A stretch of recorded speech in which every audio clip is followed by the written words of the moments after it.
Hey guys, so today we are starting off with a new topic. So, this series is going to be centered around the Australian Year 8 syllabus, and this has to do with just a basic introduction to numbers and arithmetic. So, in this particular video, we're going to be talking about rounding numbers. And I first want to just give you a little bit of context as to why we round, why we care about rounding numbers. Now, I'll start with the short answer. It's easier, right? It's we we find rounding numbers to be a good anchor and approximation because in the real world, let's be honest, we don't care as much about the specifics of numbers and things like that. And when we, in our everyday communications, we are always approximating because it's easier to deal with and it saves time. We're not, saying a full number. And we care about this for that reason that we like to approximate. We naturally like to just have a nice round number, a nice good number to kind of refer to. Now, a good example is say I've come into quite a bit of money and I say, "Hey guys, I'm retiring from YouTube. I'm a millionaire." All of you know roughly what that is. I'm not going to tell you, "Hey, I've made let's say I have 1,313,987 dollars." No, that's ludicrous. I'm like, it's that number doesn't mean anything to you, right? It's you know I'm a millionaire, and I'm not actually, but in this scenario, you would know that I'm a millionaire, and you'd say, okay, cool, he's a millionaire. It's easier, right? Because with money, with a lot of things, these values fluctuate. This value that I've written here, say this was my net worth, this will be different tomorrow. Hell, I could go and get lunch and this will be different in 20 minutes' time, right? So, real numbers are sensitive to fluctuations, to these big changes. So, we use rounding. We like it because it gives us a ballpark that we're comfortable with. Same with population. This is another big example. So, I live in Australia and I know that our population is roughly 26 million. I don't need to know the specifics going on here, all of the other numbers. I just know that, well, it's roughly 26 million. And I've even looked this up on this page, you can see. So here we have 25.69 million in 2021. We have from the Australian Bureau of Statistics, 25,978,935. That's a handful to say, right? Here, Worldometer. We in this year apparently we have 26,262. Sorry, 26,262,623. These numbers are changing all the time, right? People are getting born, people are dying, people are entering the country, migrants are coming, people are leaving the country, say they want to change. So these numbers are so sensitive to change because people are dying and getting born every hour, every day, every minute. There's these constant changes to our population. So rounding is useful because it gives us a nice ballpark figure that we have for reference. So we don't have to keep throwing out all these numbers like I've talked about here. So hopefully that gives you a little bit of context to the importance of rounding numbers, why we care about it, right? Now, we're going to work through two examples here. So just so you can get a hang of how we round numbers, right? And the extent to which we round it to depends on the level of accuracy that we want, right? And this will become clear in a minute. So we have two examples here. I'll go example one. We have this number 9,561. So this is a whole number.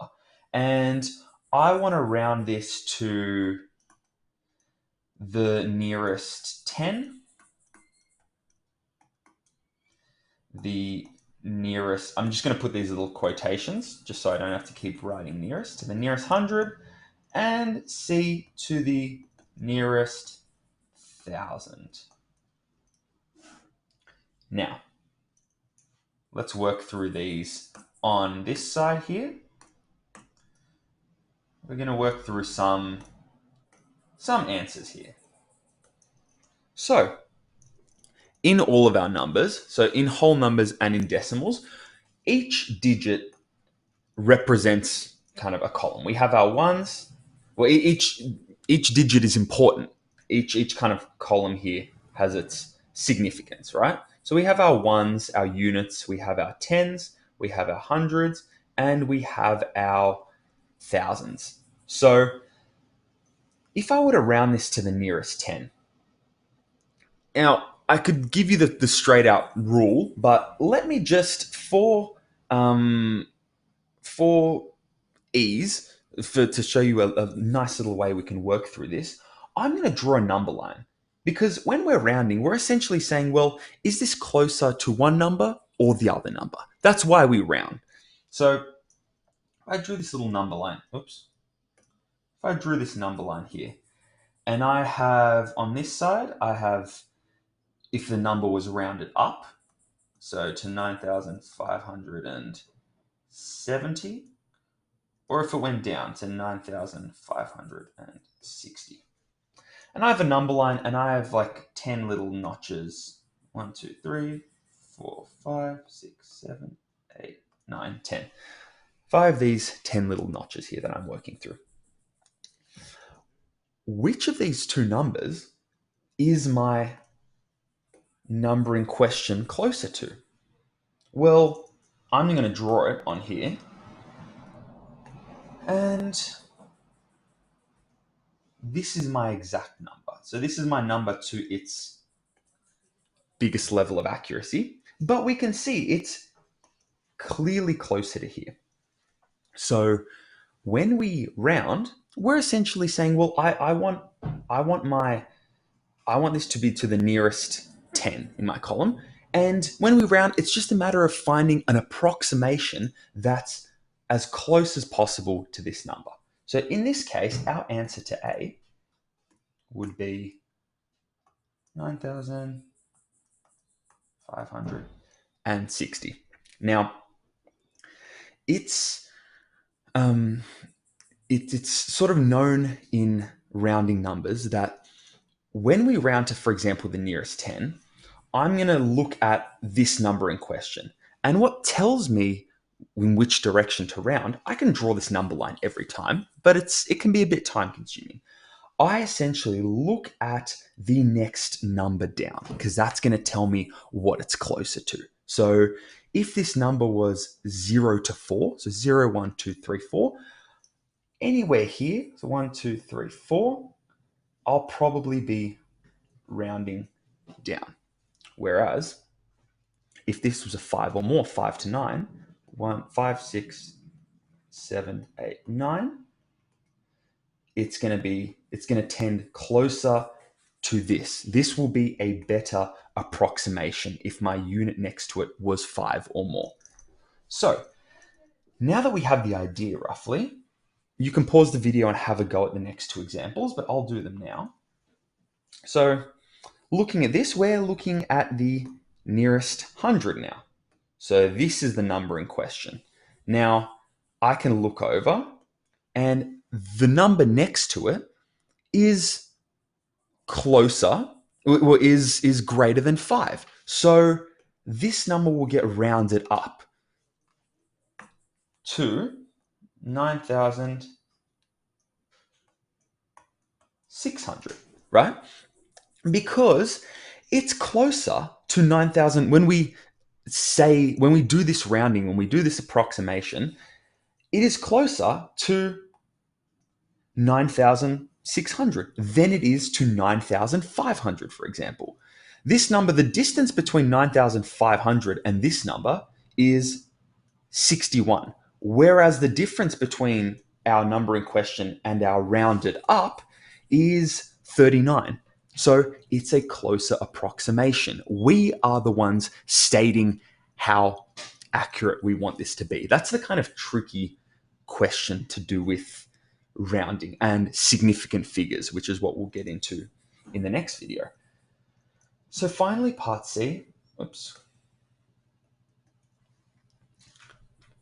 If we were to round this to the nearest thousand, I'm looking at my number in my thousands column. And this is a 5, so we're going to be rounding up. So we're going to end up getting, well, 9,000 rounded up. We're actually going to get 10,000 because this number to this level of approximation, this is going to be closer to 10,000 than it is to 9,000. And we can see that by looking at these remaining numbers. Now, we've done an example with the whole number, so let's look at a decimal. So we're going to look at this number, so 129.638. And we're going to round it to a certain number of decimal places. We're going to do 2 examples here. So in my example A, I would like you to round this to the nearest, not nearest, we'll say round to